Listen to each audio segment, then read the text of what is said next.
సంగారెడ్డి జిల్లా న్యాల్కల్ మండలం గంగ్వాల్ గ్రామంలో భారీగా ఆస్తి నష్టం జరిగింది. రాత్రి గాలి ఎక్కువగా వీచడం వల్ల గాలి బీభత్సం జరిగింది. మొత్తం ఇక్కడ ఏంటంటే వడగళ్ళు వర్షం కురిసింది. గాలి ఎక్కువగా వీచడం వల్ల అన్ని గ్రామాల్లో టీన్ షెడ్లు ఎగిరిపోవడం జరిగింది. ఇక్కడ చూస్తుంటే మనం ఒక ఇళ్లలో చూస్తుంటే మొత్తము టీన్ షెడ్ ఎగిరిపోవడం జరిగింది. చాలా ఆర్థిక నష్టం జరిగింది. ఇంకోటి ఏంటంటే ఇంట్లో ఉన్న వాళ్ళకి గాయాలయ్యాయి.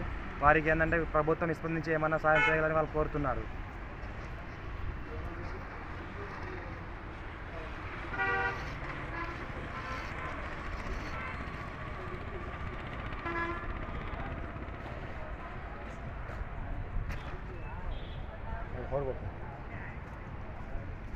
ఇంటిపై నుంచి లేచి వచ్చిన కప్పు అక్కడ పడడం జరిగింది. చాలా ఆస్తి నష్టాలు జరిగాయి. అక్కడ చూస్తుంటే ఇళ్లలో నానిపోయిన చాలా వస్తువులు అక్కడ ఆరబెట్టడం జరిగింది గాలికి.